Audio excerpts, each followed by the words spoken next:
TVN24 নেটওয়ার্কের নিয়মিত আয়োজন আওয়ার ডেমোক্রেসি অনুষ্ঠানে স্বাগত জানাচ্ছি আমি রানা রায়হান। বাংলাদেশে স্বৈরাচারী আওয়ামী লীগ সরকারের পতনের 1 মাস পূর্তি উপলক্ষে নিহত শহীদদের প্রতি শ্রদ্ধা জানিয়েছে সব বয়সী ও বর্ণের হাজার হাজার মানুষ। একটি মিছিল আয়োজন করা হয় শহীদি মার্চ নামের। সেই মিছিলের কেন্দ্রীয় ভেন্যু ঢাকা বিশ্ববিদ্যালয়ের রাজু স্মৃতি ভাস্কর্য চত্বরে জাতীয় পতাকা, ফ্ল্যাকার্ড ও ব্যানার নিয়ে বিভিন্ন স্কুল, কলেজ ও বিশ্ববিদ্যালয়, মাদ্রাসার ছাত্রছাত্রী সহ বিভিন্ন বয়স ও পেশার মানুষ জড়ো হয়। ছাত্র জনতার গণঅভ্যুত্থানে হতাহত সকলের প্রতি গভীর শ্রদ্ধা জানিয়েছে অন্তর্বর্তী সরকারের প্রধান উপদেষ্টা অধ্যাপক ডক্টর মোহাম্মদ ইউনূস। ছাত্র জনতার সম্পর্কে তিনি বলেছেন যে গণঅভ্যুত্থানের মাধ্যমে তরুণ বিপ্লবীরা দেশের মানুষের মনে নতুন বাংলাদেশ গড়ার যে স্বপ্ন জাগিয়ে দিয়েছে তা পূরণে আমি প্রতিজ্ঞাবদ্ধ। তিনি তার কথা বলছেন। বৃহস্পতিবার ছাত্র জনতার গণঅভ্যুত্থানের 1 মাস পূর্তি উপলক্ষে তিনি ডক্টর মোহাম্মদ ইউনূস এই সংবাদ মাধ্যমে পাঠানো এক বার্তায় এই কথা বলেছেন।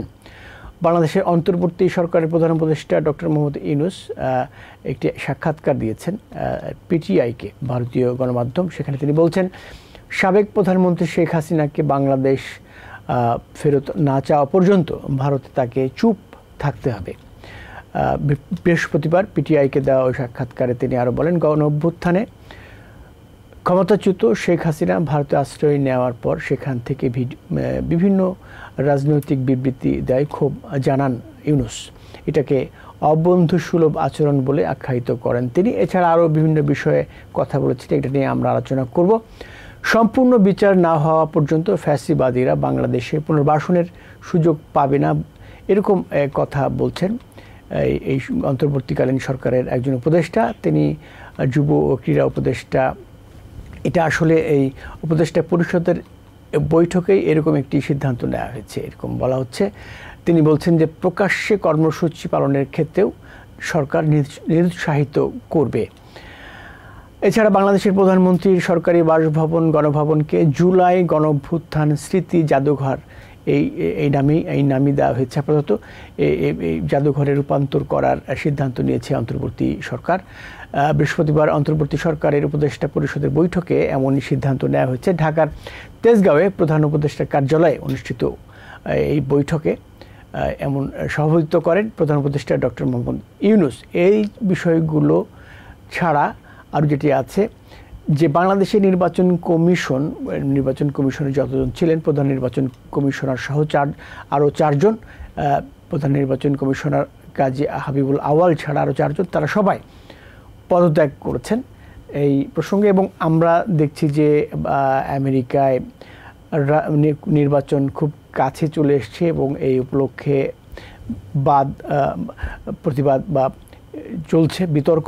বিতর্ক মানে রাজনৈতিক সভা সমাবেশ চলছে বিভিন্ন স্টেটে। বিশেষ করে আমরা দেখছি যে সুইং স্টেটগুলোতে এই হাড্ডাহাড্ডি লড়াই চলছে এবং 2 প্রার্থীর মধ্যে বিভিন্ন ধরনের জরিপ আসছে।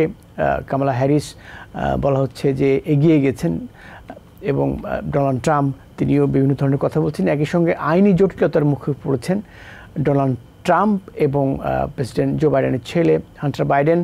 সেসব বিষয়ে আমরা যদি সময় পাই আলোচনা করব। আমার সাথে আছেন doctor Nusrat Rabbi, chair, clinical centre, biostatistics and epidemiology, national institutes of health. আপনাকে স্বাগত জানাচ্ছি। আরও আছেন মোহাম্মদ মালেক, সিইও, স্ট্যান্ডার্ড এক্সপ্রেস এবং রাজনীতি বিশ্লেষক। আপনাকেও স্বাগত জানাচ্ছি। ধন্যবাদ। আমি শুরুতেই যাব ডক্টর নুসরাত রাব্বির কাছে। তার কাছে যেটি জানতে চাইব, বাংলাদেশ প্রসঙ্গেই জানতে চাইব, যে সাক্ষাৎকার দিয়েছেন ডক্টর মোহাম্মদ ইউনূস পিটিআইকে, ভারতীয় গণমাধ্যম, এই সম্পর্কে প্রাথমিক প্রতিক্রিয়া আপনার কাছে জানতে চাই। প্রাথমিক প্রতিক্রিয়া আমার ভালো লেগেছে। এই স্টেটমেন্টটা খুবই ক্লিয়ার, কারণ ওই এখনো শেখ হাসিনা ইন্ডিয়া থেকে যদি যেখান থেকেই হোক কিছু বলে, সেখানে তার মানে যারা ফলোয়ার বাংলাদেশে সেটা ক্যারি আউট করে এবং তার যথেষ্ট নাম্বার অফ ফলোয়ার্স রয়েছে এখনো বাংলাদেশে। আমার চেনাশোনার মধ্যে অনেকে আছে যারা আওয়ামী লীগ সাপোর্ট করে বা আওয়ামী লীগের ছিলেন বা এখনো চুপচাপ আছেন।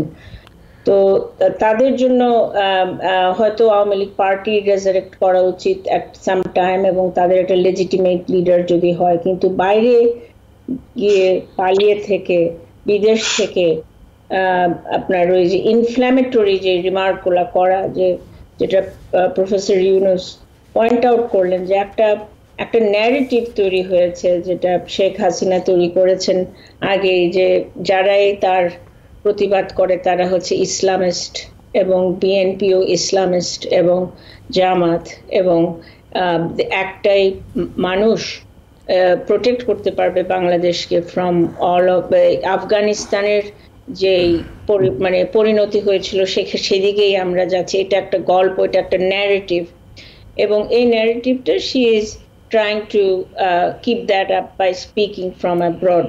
এবং এই ন্যারেটিভে আমি দেখেছি আমার মানে চেনাশোনা মানুষও একই ন্যারেটিভ দিচ্ছে।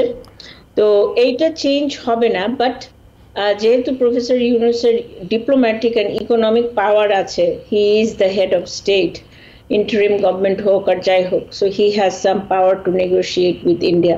এখনো কিন্তু উনি বলতে পারতেন যে শেখ হাসিনাকে ইমিডিয়েটলি এক্সট্রাডাইট করা হোক, সেটা না বলে বলছেন যে যতদিন না পর্যন্ত that is decided you can keep her, but she needs to keep coed.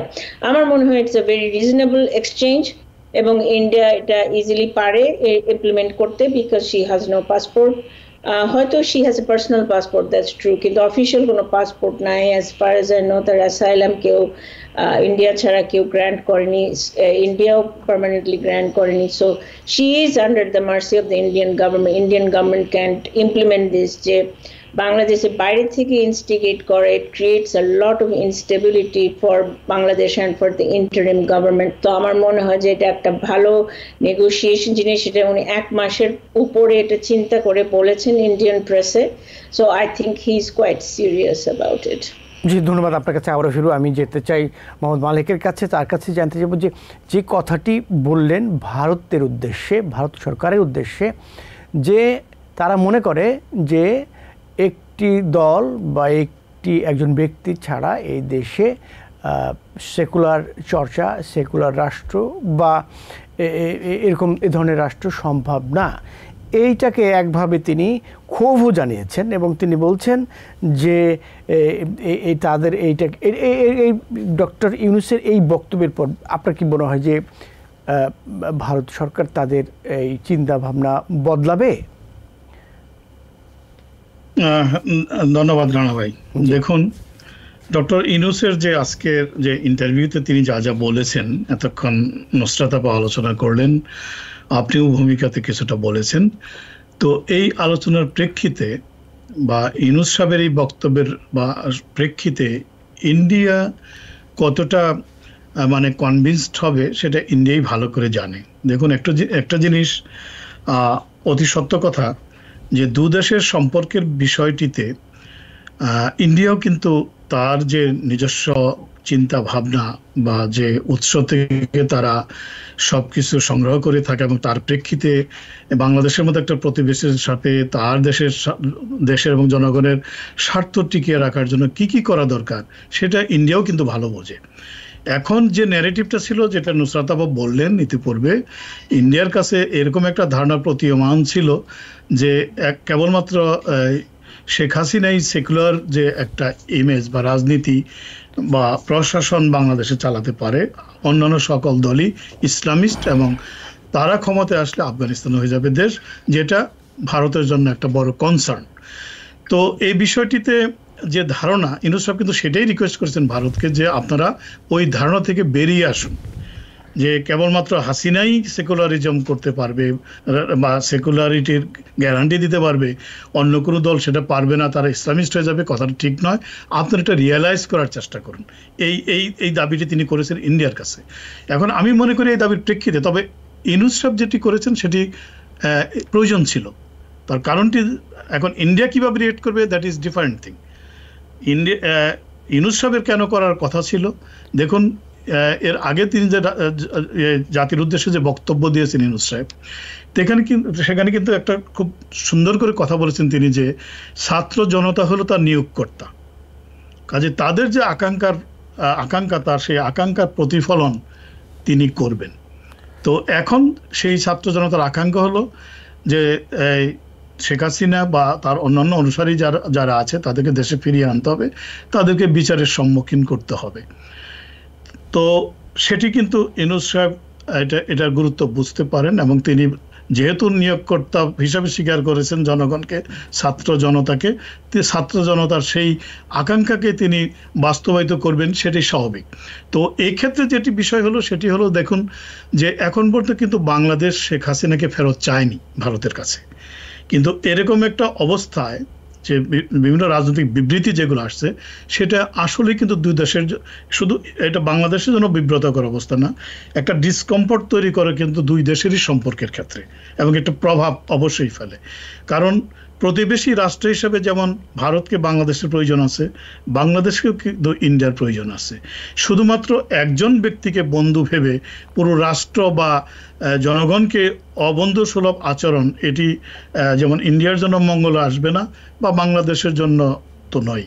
তো সেই জন্যই দুই রাষ্ট্রের জন্যই এই আচরণটি, যে উনি এখানে আশ্রয় নিয়েছেন, এখন সরকারিভাবে ভারত আশ্রয়ের কথা ঘোষণা না করলেও তিনি তো সেখানে আছেন, সেটা সত্য। সেই অবস্থায় যদি তিনি পলিটিক্যাল বিবৃতি দেন, তাহলে সেটা দুই দেশের সম্পর্কের ক্ষেত্রে কিন্তু একটা প্রভাব পড়ে, এবং দুই দেশের সরকারের জন্যই সেটি বিব্রতকর অবস্থা। সেটাই ইউনূস সাহেব বলতে চেষ্টা করেছেন যে আনটিল বাংলাদেশ কলস ব্যাক শেখ হাসিনা, এই পর্যন্ত যেন অ্যাটলিস্ট উনি চুপ থাকেন। এবং ইউনূস সাহেব কিন্তু এখানে আরেকটি কথা বলেছেন, সে লাইনটি আমরা বোধহয় একটু এখন আলোচনা আনিনি, সেটা হলো যে উনি চুপচাপ থাকলে আমরা হয়তো ভুলেই যেতাম, এরকম একটি কথা তিনি বলছেন, তাই না? তার মানে কিন্তু উনি এখনো স্ট্রংলি ডিসাইড করেন নাই যে তাকে কল ব্যাক করবেন। তার মানে উনি প্রিফার করছেন কি তিনি চুপ থাকুন। যদি চুপ না থাকেন তাহলে হয়তো ফেরত চাইতে তিনি তাইলে আর ভুলে যেতে পারবেন না, তিনিও ভুলবেন না, জনগণও ভুলবে না। তো সেই হিসাবে তাকে ফেরত চাইতে হবে। এখন ফেরত চাইলে যে বিষয়টি, সেটি ভারত বিবেচনা করে দেখবে যে কতটা তারা তার স্বার্থ চিন্তা করে। তো আমি মনে করি ভারত অত্যন্ত পররাষ্ট্রনীতিতে অত্যন্ত ম্যাচিউরড একটি দেশ, এবং ডিপ্লোমেসিতে ভারতের যারা ঝানো ডিপ্লোমেট আছে তাদের পররাষ্ট্রনীতিও অত্যন্ত সমৃদ্ধ এবং আধুনিক এবং সময়োপযোগী। তারা কিন্তু বিষয়গুলো তাদের দেশের স্বার্থ বিবেচনা করেই সব সিদ্ধান্ত নেবে। তার কারণটি হলো যে প্রত্যেক দেশই যারা বড় শক্তিশালী পররাষ্ট্রনীতি অনুসৃত করে থাকে, তাদের সবারই কিন্তু পররাষ্ট্রনীতির মূল বিষয়টি থাকে নিজের দেশের এবং জনগণের স্বার্থ রক্ষা করা। কাজে নিজের দেশের জনগণের স্বার্থের জন্য যা যা করা দরকার সেই দেশগুলো কিন্তু আমেরিকা ভারতের মতো দেশ কিন্তু তাই করে থাকে। তো আমি মনে করি যে ভারতে বিষয়টি ভারতও ভাবছে, এবং ইউনূস সাহেব যে কথা তার বিব্রত হওয়ার কথা বা ডিসকমফোর্ট হওয়ার কথা বা যে আনফ্রেন্ডলি গেস্টারের বিষয়টি যেমন ইউনূস সাহেব বোধ করছেন, এটা ইন্ডিয়াও যে বুঝছে না তা নয়। এবং আমি মনে করি যে এটা এই ইউনূস সাহেবের পক্ষ থেকে যেরকম একটি কথা বা বক্তব্য ভারতের প্রতি করা হয়েছে, ভারতও নিশ্চয়ই শেখ হাসিনার সেই মেসেজটি ভারতের সরকারের পক্ষ থেকে দিবে, এবং সেটা তার প্রেক্ষিতে ভবিষ্যতে কি হয় সেটা আমরা পরে দেখব। আপাতত ইউনূস সাহেব যে বক্তব্যটি দিয়েছেন ইন্টারভিউতে, সেই বক্তব্যটি সময় উপযোগী এবং এটি বলতে হতো আর কি, তাই তিনি বলেছেন। জি, ধন্যবাদ মোহাম্মদ মালেক। আমি ডক্টর নুসরাত আব্দির কাছে আবার যাব। সেটি হচ্ছে যে উনি আওয়ামী লীগ প্রসঙ্গে বলেছেন শুরুতেই, এখানে একজন উপদেষ্টা অন্তর্বর্তীকালীন সরকারের, এবং তিনি সমন্বয়ক ছিলেন, ছাত্র নেতা ছিলেন, গণঅভ্যুত্থানে নিজের সশরীরে ছিলেন, আসিফ মাহমুদ সজীব ভুইয়া, তিনি বলছেন যে সব ঘটনার, হত্যাকাণ্ডের বিচার না হওয়া পর্যন্ত ফ্যাসিবাদীরা, তিনি আওয়ামী লীগের উদ্দেশ্যে বলছেন, বাংলাদেশে পুনর্বাসনের সুযোগ পাবে না। এটাকে আপনি কিভাবে দেখবেন? না, আমার তো মনে হচ্ছে যে ইয়াং স্টুডেন্টদের যে দাবিগুলা, এটা কেয়ারটেকিং গভর্নমেন্ট, প্রফেসর ইউনূস ওনারা খুবই আপনার সিরিয়াসলি নিচ্ছে। আর তার স্টুডেন্টদের হাতে যে পাওয়ার এখন, যে তারা যে গণ অভ্যুত্থান করলো, এটা একটা নিউক্লিয়ার পাওয়ারের মতো, তো এটাকে ইগনোর করাও যায় না। But at the same time আমার মনে হয় যে স্টুডেন্টদের আস্তে আস্তে রিটার্ন করা উচিত টু একাডেমিক সেটিং। এখন ডিমান্ডের যে একটার পর একটা ডিমান্ড আসছে যে বিচার হবে এবং কিভাবে বিচার হবে এবং তাদেরকে ফেরত আনতে পারবে না, অ্যান্ড আমার মনে হয় এটা আমাদের কনসিডারেশনে নেওয়া উচিত, but this decisions should not be made on the street. এখানে কনস্টিটিউশনকে দেখতে হবে, এখানে ল অ্যান্ড অর্ডার কোর্ট তাদেরকে আপনার তারা যে ক্রাইমগুলো করেছে, যাদের ধরা হচ্ছে, অনেকে তো পালিয়েই গেছে, যাদের ধরা হচ্ছে তাদের they should be brought to justice, এবং তাদেরকে প্র্যাকটিস করতে দেওয়া হবে কিনা পলিটিক্স, এইটা একটা ব্যাপারে আমি এখনো কনভিন্সড না যে সেটা দ্য স্টুডেন্টস উইল ডিটারমিন। কিন্তু অ্যাট দ্য সেম টাইম আমার মনে হয় তাদের উপরে আওয়ামী লীগ যে জুলুমটা করছে, স্পেশালি ছাত্রলীগ যেভাবে তাদেরকে মেরেছে এবং তাদেরকে যেভাবে ওই যে আপনার পঙ্গু করেছে এবং আপনার পঙ্গু করেছে, তারপরে যে আপনাদের স্টেটমেন্টে পড়লাম প্রফেসর যে চোখ অন্ধ করে দিয়েছে, এগুলার সেটা আমি বলছি যে বিচার করতে হবে। যতদিনই বিচারগুলো না হবে ততদিন এই আক্ষেপ থাকবে, এবং আক্ষেপ থেকে এই ধরনের আপনার স্ট্রিট জাস্টিস যে হ্যাঁ এদেরকে কোনোদিন আনা যাবে না। অ্যাকচুয়ালি আপনি দেখেন আমি কিন্তু ৭১-এর ভুক্তভোগী, সো ৭২ এইখানে এই জিনিসটা ছিল যে পাকিস্তান, তারপরে আপনার এই যে বিহারি যারা কোলাবোরেট করেছিল পাকিস্তানি আর্মিদের সাথে, তারপরে আলবদর, এদেরকে আর আনতে দেওয়া হবে না। এবং রাগটা তখন আমি ছিলাম তখন ভিকটিমদের, আমার বয়স ছোট ছিল, তাদের পক্ষে। তো it is a very similar thing, কিন্তু আমার মনে হয় যে it should be done not from the voices of the street, not by ignoring the voices on the street, but through strong international court এবং constitutional change. জি, আমরা সেরকমই দেখছি, এর কিছু একটা এরকমই বলা হচ্ছে। এই যে বর্তমান সরকার, সেই সরকারের পক্ষ থেকে ইন্টারন্যাশনাল যে ট্রাইব্যুনাল, ক্রাইমস ট্রাইব্যুনাল এর মধ্যে আছে বাংলাদেশে গঠন করে, এই ট্রাইব্যুনালের অধীনে বিভিন্ন বিচার হয়েছে। বলা হচ্ছে যে এই বিচার হবে এই যে ফ্যাসিবাদী সরকারের সময়ে যে যত ধরনের অপরাধ সংঘটিত হয়েছে সব ধরনের বিচার হবে, এরকমই বলা হচ্ছে। আমরা আশা করছি বিচার হবে। আরেকটি আমরা বিষয় বাংলাদেশ প্রসঙ্গে আমরা যেটি আলোচনা করতেছিলাম যে মোহাম্মদ মালেক, আপনার সঙ্গে এই বিষয়ে একটু আলোচনা করে তারপরে আমরা একটি বিরতিতে যেতে চাই। সেটি হচ্ছে প্র্যাকটিক্যালি আপনি বাংলাদেশে ইসলামপন্থীদের বা কথিত ইসলামপন্থীদের সম্পর্কে কি বলবেন, বা তারা এখন কি তারা শক্তিশালী হয়েছে কি না, বা এখানকার আরেকটি মানে সম্পর্ক প্রশ্ন, এখানকার যে ইসলামপন্থী সোকল্ড ইসলামপন্থী দলগুলো আছে, রাজনৈতিক দলগুলো আছে, তাদেরকে রাষ্ট্রীয়ভাবে মোকাবেলা না করে সমাজের মাধ্যমে তাদেরকে মোকাবেলা করতে দেওয়া উচিত কিনা, আপনি কি বলবেন? দেখুন, মানে ইসলামপন্থী হওয়া তো দোষের কিছু নয় আর কি, কিন্তু বিষয়টি হলো যে ইসলামপন্থী দলগুলো আছে তারা রাজনীতি যখন করবে, রাজনীতিতে কতগুলো বেসিক মানে প্রিন্সিপাল থাকবে, সেগুলো সেই দলগুলো পালন করছে কিনা বা সেইগুলোকে তারা আফোর্ড করছে কিনা, এটি কিন্তু দেখার বিষয়। এখন একটা লোক রিলিজিয়াস হওয়া মানেই কিন্তু তিনি অন্যায় করেননি। ইটস রিলিজিয়াস অ্যাটিটিউড বা কালচার বা practice is a good thing. এখন রাজনীতিতে একটা রাজনৈতিক দল দেশের স্বাধীনতা এবং সার্বভৌমত্বকে স্বীকার করছে কিনা, নাম্বার ওয়ান। নাম্বার টু, তারা রাষ্ট্রবিরোধী কোনো কর্মকাণ্ডের সঙ্গে তাদের অ্যাক্টিভিটিসের কোনো সম্পর্ক আছে কিনা, এইগুলো যদি না থাকে তাহলে একটা গণতান্ত্রিক পরিবেশে একটা দল তার আদর্শ নিয়ে রাজনীতি করতে পারে, এবং সেক্ষেত্রে জনগণ সিদ্ধান্ত নেবে যে সেই দলটিকে তারা গ্রহণ করবে না বর্জন করবে। তো এটি জনগণের উপর ছেড়ে দেওয়া উচিত। আসলে দেখুন, একটা গণতান্ত্রিক শাসন ব্যবস্থায় মেইনলি যে জিনিসটা এনশিওর করতে হবে সেটা হলো পিপলস এম্পাওয়ারমেন্ট, অর্থাৎ জনগণের ক্ষমতায়ন। এখন জনগণের ক্ষমতায়নটা কিভাবে হবে? সেটি হবে যে একজন প্রাপ্তবয়স্ক লোক তার ভোটার হিসাবে নথিবদ্ধ হবে, তারপরে সে নির্বাচন হবে, একটা সুষ্ঠু নির্বাচন। কিভাবে হবে সে নির্বাচনটি?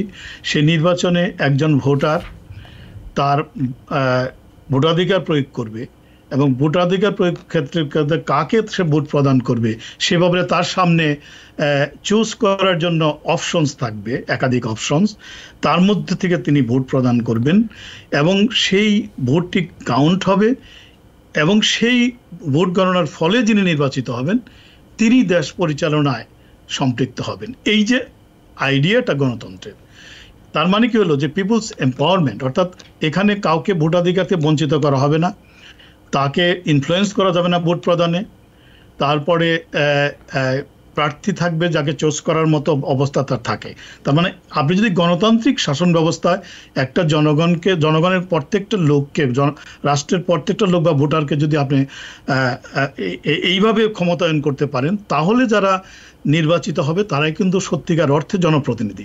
কাজে তিনি কি ইসলামিক পন্থী নাকি তিনি সমাজতন্ত্রী পন্থী, it doesn't matter, they have to right to rule the country next tenure. তাহলে এখন দেখুন যে আমি ব্যক্তিগতভাবে আমি ইসলামপন্থী দলকে রাজনীতি করার পক্ষে নই এটা বলা, বা রাষ্ট্র কিন্তু বলতে পারে না যে এই দল মানে রাজনীতি করতে পারবে না, এটা until they are involved with something, রাষ্ট্রবিরোধী কোনো কর্মকাণ্ডে জড়িত না হয়। সেজন্য আমরা জনগণের উপর ছেড়ে দেই, এবং জনগণের যে রায় সেটি যেন সুষ্ঠুভাবে প্রতিফলন ঘটে সেই রায়ে, এবং সেই রায়ের প্রেক্ষিতে যেন একটি দল নির্বাচিত হয়ে আসে, সেটাই হলো আমাদের কাম্য। এখানে ইসলামিক কি নন ইসলামিক কি আদর্শ অন্য কিছু এটি আসলে দেখার বিষয় নয় আর কি। ভারতের যে আশঙ্কাটা, সেটা তো শুধু ভারতের আশঙ্কাটা না, এই আশঙ্কাটা বাংলাদেশের যে সিভিল সোসাইটি আছে তাদেরও আশঙ্কা থাকতে পারে, এই আশঙ্কা ওয়েস্টার্ন কান্ট্রিগুলোর আশঙ্কা থাকতে পারে। আমি প্রসঙ্গটা এই কারণে তুলে, আমি এই আবার আলোচনায় ফিরছি একটা বিরতি থেকে ফিরে এসে ছোট্ট বিরতি নেব। দর্শক আপনারা যারা অনুষ্ঠানটি দেখছেন আশা করছি ভালো লাগছে, একটু পরই ফিরে আসছি। আমার ডেমোক্রেসি অনুষ্ঠানে আবারও স্বাগত জানাচ্ছি। আমি চলে যাচ্ছি ডক্টর নুসরাত রাব্বির কাছে। ডক্টর রাব্বি যে প্রসঙ্গে আলোচনা করলেন আমাদের মোহাম্মদ মালেক, এই প্রসঙ্গে আপনি প্রতিক্রিয়া দিতে পারেন। একই সঙ্গে আপনার কাছে জানতে চাইব যে গণভবনকে, বাংলাদেশের যে প্রধানমন্ত্রীর সরকারি বাসভবন গণভবনকে জুলাই গণঅভ্যুত্থান স্মৃতি জাদুঘর করার সিদ্ধান্ত নেওয়া হয়েছে, এই বিষয়ে আপনার সংক্ষিপ্ত প্রতিক্রিয়া জানতে চাইব। না, এখন আমার কাছে মনে হচ্ছে যে এই গণভবনকে, হ্যাঁ, কারণ ওখানে মানে বেসিকলি যেটা আমার মনে হয় আমাদের প্রাক্তন প্রধানমন্ত্রী করেছিলেন যে পুরা সিস্টেমটা একটা মাফিয়া সিস্টেমে তৈরি করে ফেলেছিলেন। 15 বছরে শুধু উনি ইলেকশনেই উইন করে নাই, হোয়াট এভার আপনার ফলস ইলেকশন বলতে পারেন, বাট টপ টু বটম একদম করাপশনে ভরা। এখন ওইটাই মেইন আপনার উদ্দেশ্য এই কেয়ারটেকার গভর্নমেন্ট, কারণ এত পোস্ট এমটি, এখন সবাইকে ফায়ার করা হয়েছে বা অ্যারেস্টেড হোয়াট এভার। এখন এই যে জাস্টিসের ব্যাপারটা যেটা বলছেন, দুইটা জিনিস। একটা হলো তো আমরা বললাম, যেটা কামাল ভাই বললেন যে থ্রু দ্য কোর্টস এটা হতে হবে। হ্যাঁ, আমরা শুনবো যে ডিসগ্রান্টেড ম্যাচ তারা কি বলছে, কিন্তু the court will be the ones. আমরা ভিজিল্যান্টি জাস্টিস চাই না, which happened against the students, যে আওয়ামী লীগের গুন্ডাদের যে লেলিয়ে দিয়েছিলেন, and that is the kind of, আমরা রিভার্স চাই না সেটা, from the students against other people, একই জিনিস কিন্তু তাহলে হবে।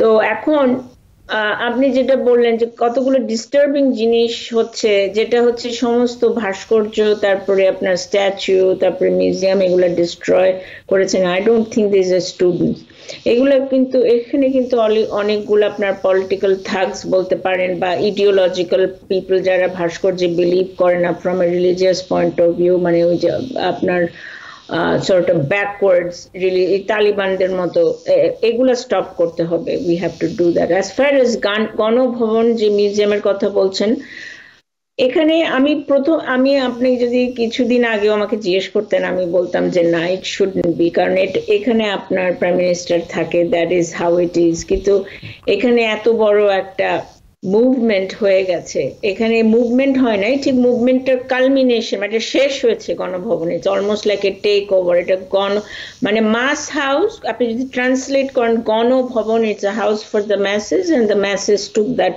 ওভার। তো সেই পয়েন্ট অফ ভিউ থেকে কিন্তু এটা একটা মিউজিয়াম হতে পারে, আই বিলিভ সো। কিন্তু সেখানে আবার আমাদের একটা প্রাইম মিনিস্টার্স হাউস বা রেসিডেন্স করতে হবে, সেপারেট। আর আরেকটা হচ্ছে যে I do believe that is a nice thing, কারণ এই জিনিসটা কমেমোরেট করতে হবে। আরেকটা যেটা প্রফেসর ইউনুস বলেছেন যে ওই দেয়ালের মধ্যে যে ছবিগুলো আঁকা হচ্ছে, দিস আর ভেরি পাওয়ারফুল, কারণ ওই ছবির মধ্যে দিয়ে জনগণ প্রকাশ করেছে what kind of society they want to have. এই ছবিগুলো কিন্তু জাস্ট আর্ট না, এই ছবিগুলো হচ্ছে future Bangladesh, how they see is আপনার গ্রিন, আপনার ওই যে ক্লিন, তারপরে এভরিবডি ইজ এডুকেটেড, পিসফুল, এগুলা। তো এখন কতগুলো জিনিস ওই আর্ট যদি আমরা ব্যাক করতে পারি, আমরা যদি ভাস্কর্যগুলো রিপেয়ার করতে পারি, specially the স্ট্যাচুজ of the founders, তারপরে আপনার নেহরুর স্ট্যাচু, তারপরে আপনার বঙ্গবন্ধুর যে বাসার যে থেফটগুলো, ওগুলোও আমাদের ঠিক করতে হবে। But at the same time Ganabhaban যদি আমাদের এই স্টুডেন্ট মুভমেন্টের এবং এই ম্যাসাকার যেটা হয়েছে সেটার রিমেম্ব্রেন্স হিসাবে থাকে, I think this will B A just মানে মেমোরিয়াল অফ দিস মুভমেন্ট। জি ধন্যবাদ। আমি এবার যদি বাংলাদেশ দুঃখিত প্রসঙ্গ থেকে একটু আমেরিকার যে নির্বাচন প্রসঙ্গ, সে প্রসঙ্গে যেতে চাই, আপনারা যদি অনুমতি দেন। মোহাম্মদ মালিক, আপনার কাছে দিয়ে শুরু করি আমেরিকার প্রসঙ্গ। সেটি হচ্ছে যে আজকে আমরা দেখলাম যে ডোনাল্ড ট্রাম্প নির্বাচনে হস্তক্ষেপ প্রসঙ্গে একটি মামলার শুনানি কার্যক্রম অনুষ্ঠিত হয়েছে। তো এই মামলা এইটা তো গত 4 বছর ধরেই চলছে, 3.5 বছর ধরে, এখনো পর্যন্ত এইটার কিছু ফলাফল আসেনি, ডোনাল্ড ট্রাম্প সম্পর্কে তো আসেনি। তো এইটা কি নির্বাচনে কোনো ইস্যু তৈরি করবে কিনা, বা আর কি কি ইস্যু দেখছেন আপনি? না দেখুন, এই যে আজকে যে মামলাটির হিয়ারিং হলো আর কি, এটা অ্যাকচুয়ালি যে এই স্পেশাল কাউন্সিল জ্যাক স্মিথ আছেন, তিনি যে ইতিপূর্বে যে ইনডাইটমেন্ট গুলো এনেছিলেন ট্রাম্পের বিরুদ্ধে জানুয়ারি 6 মামলাতে, সেটারই কিছু রিভিশন রিভাইজ তিনি চেয়েছেন।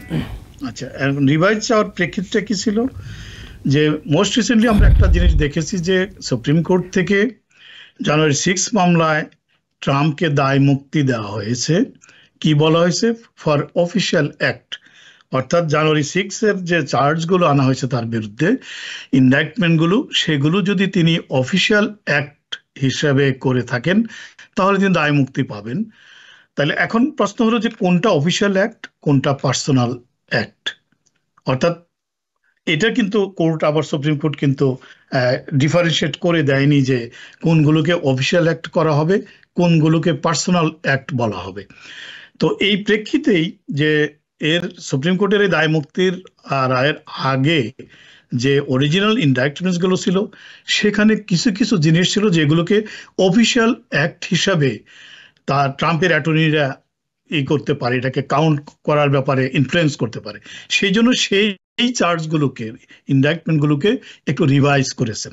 এখন সেগুলো কি, যেমন ধরেন যে 4টে মেইনলি চার্জ ছিল, তার মধ্যে একটি চার্জ ছিল যে arranging fraudulent slates of electors using DOJ to conduct false investigation, অর্থাৎ DOJ কে ব্যবহার করতে চেয়েছিল যেন স্লেট অফ ফলস ইলেক্টরস তৈরি করা যায়।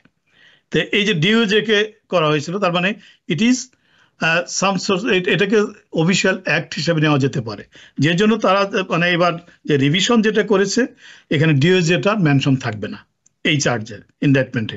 আরেকটি হলো যে আপনার যেটা বলা হয়েছে যে মানে DOJ বা department of justice, director of national intelligence এবং সেভারেল হোয়াইট হাউস অ্যাটর্নি ট্রাম্পকে নোটিফাই করেছিল যে যে তুমি যে ইলেকশন ফলসের ক্লেম করেছো, সেটা মানে সেই ক্লেমটা ফলস, ইলেকশন যে জালিয়াতি হয়েছে এই ক্লেমটা ফলস। এটাকে চেঞ্জ করে তিনি কি করেছেন, যে ট্রাম্প অবগত ছিলেন যে তার এই দাবিটি মিথ্যা। তার মানে এখানেও কিন্তু DOJ আপনার ডিরেক্টর অফ ন্যাশনাল ইন্টেলিজেন্স কিংবা অ্যাটর্নিদের মানে অমিট করা হয়েছে। ঠিক তেমনি ভাবে আরো 2-1টি জায়গায় যেখানে আপনার ধরেন বলা হয়েছে যে বিভিন্ন স্টেটে যে উনি প্রভাব করেছিলেন যে স্টেট অফিসিয়ালকে সার্টিফিকেশনের ব্যাপারে পরিবর্তন করার জন্য অ্যাজ প্রেসিডেন্ট, তো সেইটাকে চেঞ্জ করেছে, না এটা অ্যাজ প্রেসিডেন্ট না, তিনি করেছিলেন as candidate, as a candidate. তো এই বিষয়গুলো নিয়ে আসছে যাতে এগুলোকে অফিসিয়াল অ্যাক্ট না বলা যেতে পারে, এগুলোকে যেন তো পার্সোনাল অ্যাক্ট হিসেবে ট্রিট করা হয়, যাতে দায় মুক্তির ক্ষেত্রে এই বিষয়গুলো, এই ইনডাইটমেন্টগুলো না থাকে। তো আপনি যেটা বলছেন প্রভাব, অ্যাকচুয়ালি দেখুন, আমি মনে করি যে নির্বাচনের আগে এই মামলার কোনো নিষ্পত্তি হচ্ছে না আসলে, যার ফলে রায় যেহেতু আসবে না, কাজে এটির কিন্তু কোনো প্রভাব নির্বাচনের আগে পড়বে বলে মনে হয় না। আর যদি হয়ও, ট্রাম্পের যারা কোর ভোটার সাপোর্টার্স, যারা ট্রাম্পকে ভোট করবেন, ট্রাম্পকে যদি 100 বছরের জেলও দেওয়া হয় তবু তারা ট্রাম্পকেই পছন্দ করবেন। কাজে এটি ট্রাম্প ভোটারদের কাছে তেমন কোনো প্রভাব ফেলবে বলে আমার মনে হয় না। আপনার কথা শুনতে পাচ্ছি না রানা ভাই। আমার কথা এবার শোনা যাচ্ছে? এবার শোনা যাচ্ছে। জি, ধন্যবাদ। ধন্যবাদ আপনাকে। আমি ডক্টর নুসরাত আব্বির কাছে যেতে চাই, সেটি তার কাছে জানতে চাইব যে আমরা দেখেছি আজকে একই দিনে আমরা দেখলাম যে হান্টার বাইডেন, প্রেসিডেন্ট জো বাইডেনের ছেলে, তিনি তার যে অবস্থান ছিল আগে ট্যাক্স ফাঁকি দেওয়ার যে মামলাটি ছিল, সেই তিনি বলছেন যে আগে যেটি নট গিলটি প্লি ছিল, এখানে তিনি গিলটি প্লি করছেন। এইটার সাথে তার বাবার নির্বাচন না করার সম্পর্ক একই সঙ্গে এই বিষয়টি ডেমোক্রেটিক প্রার্থীর ওপরে প্রভাব পড়বে কিনা আপনার কাছে জানতে চাইব। মালিক ভাই খুব সুন্দরভাবে এক্সপ্লেন করেছে যে আপনার এই সুপ্রিম কোর্টের এই কিভাবে প্রভাব করেছে সাবেক প্রেসিডেন্ট ট্রাম্প, এবং তারপরেও যে এগিয়ে যাচ্ছে, এটা একটা হোপফুল জিনিস। ট্রাম্পের এগেনস্টে যে কেসগুলো, ওটার ব্যাপারে আর বলবো না। তাহলে মানে ওই ট্রায়াল ইলেকশনের আগে হবে না, কিন্তু ইট সিমস যে এটা ওয়াশিংটন ডিসিতে এই ট্রায়াল শুরু হয়ে যাচ্ছে, এই যে অ্যাব্রিভিয়েটেড যেটা নতুন চার্জ এনেছে। এবং সো আই এম হোপফুল যে কিছুটা অগ্রসর হবে, এবং হয়তো ট্রায়ালের ডেট যদি ডিসেম্বর জানুয়ারিতে পড়ে, এখন মিস্টার ট্রাম্প যদি আসেন তাহলে সেটা তো সে নাল এন্ড ভয়েড করবে সেই কেস, কিন্তু সে যদি না আসে তাহলে এই কেস চলতে থাকবে despite what the Supreme Court says. আবার এখানে অ্যাপিলের প্রভিশনও আছে, so I don't think it's going to happen even as early as January or February. কিন্তু যদি ট্রাম্প না আসে তাহলে একটা short and abbreviated number of papers এর উপরে কিন্তু এটা ট্রায়াল হতে পারে এই ওয়াশিংটন ডিসির কোর্টে। I am hopeful. আর আপনি যে জিজ্ঞেস করলেন হান্টার বাইডেন, আই ফিল যে এটা তো একদম ডিরেক্ট সাইন যে হি ইজ গিলটি ট্যাক্স ইভেশনে, and I am glad that he is pleading instead of going into trial. কারণ আমার মনে হয় না এটা কামালা হ্যারিসের ক্যাম্পেইন এফেক্ট করবে, and I am really glad যে বাইডেন স্টেপ ডাউন করেছে। কারণ যদি না করতো তাহলে স্টেপ ডাউন করেছে ফ্রম দ্য ক্যান্ডিডেসি, কারণ যদি না করতো তাহলে এটা ডেফিনেটলি এফেক্ট করতো in addition to the memory issues he is bin having. যে এই ছেলের ব্যাপারটা নিশ্চয়ই ট্রাম্প এবং রিপাবলিকানরা ইউজ করতো, because he seems to B guilty, he is bin found guilty, এবং তাকে এই টাকাগুলো ফেরত দিতে হবে, and so he can get squared with the IRS. এবং I don't think it's going to impact the Kamala Harris campaign. Democratic পার্টির একজন প্রেসিডেন্ট, তার সন্তান যদি এরকম গিলটি হয় তো ডেমোক্রেটিক আরেক প্রার্থী, আরেক ব্যক্তি, তার উপর প্রভাব পড়বে না, আপনি তারপরেও বলছেন এটা, তাই তো? হ্যাঁ, আমি বলছি, কারণ ডেমোক্রেটদের মধ্যে আপনি যদি দেখেন, পলিটিশিয়ানদের মধ্যে ওভার দ্য ইয়ার্স অনেক ক্রিমিনাল আছে। তাদের আপনার ঘুষ খাওয়া বলেন, তারপরে আপনার ওই বেসিক্যালি স্টিলিং, তারপরে ব্রাইব, এটা দুই পার্টিরই আছে। হ্যাঁ, ইট মাইট বি যে একটা সিটিং প্রেসিডেন্টের সান এইভাবে ইনভলভ। এটা কিন্তু ট্রাম্প যখন রান করছিল ইলেকশনে তখনই বলেছিল হান্টার বাইডেনের যেই tendency গুলা ছিল to meet with foreign investors and do all those things. তো এটা প্রমাণিত হলো যে he was sort of under the drug and also working with আপনার financial crime যেটাকে বলবো।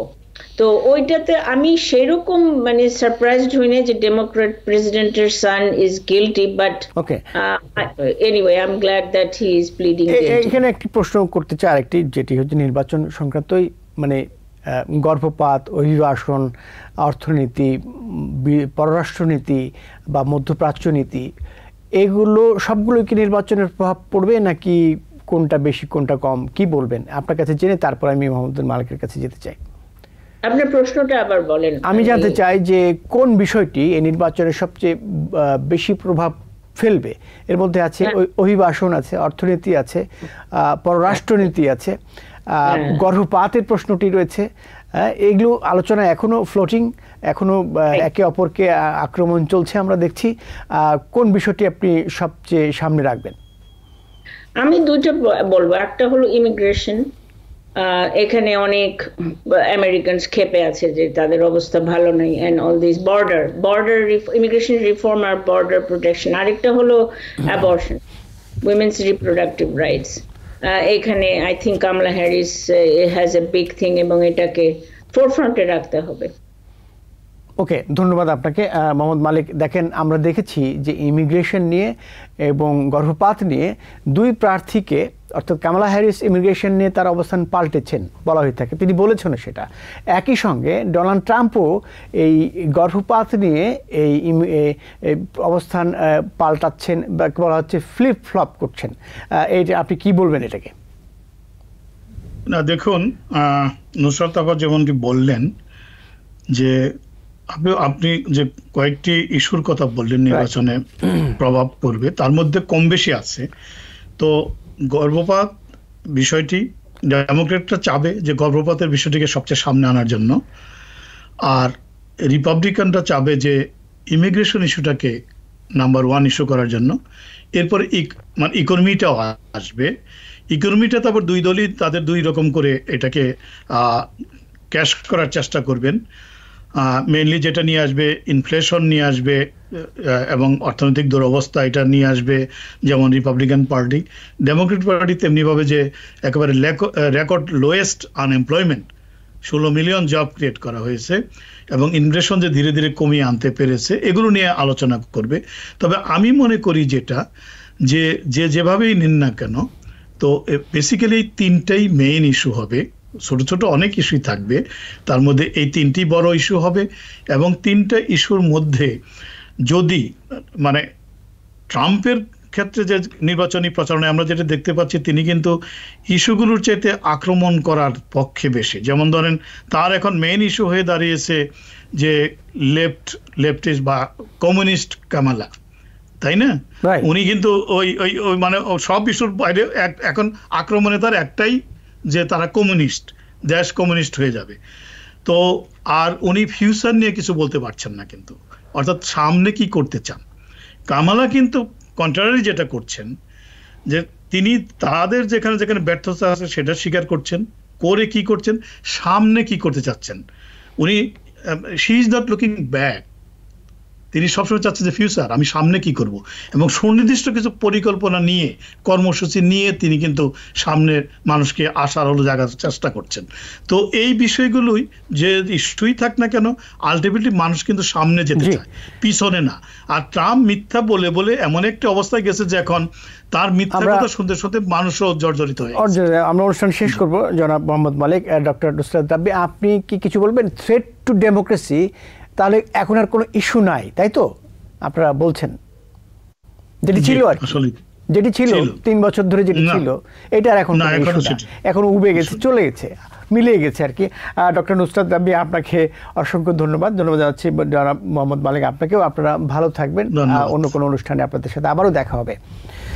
এই ছিল আওয়ার ডেমোক্রেসি অনুষ্ঠানে আজকের মতো। দেখা হবে। আপনারা ভালো থাকবেন, সুস্থ থাকবেন।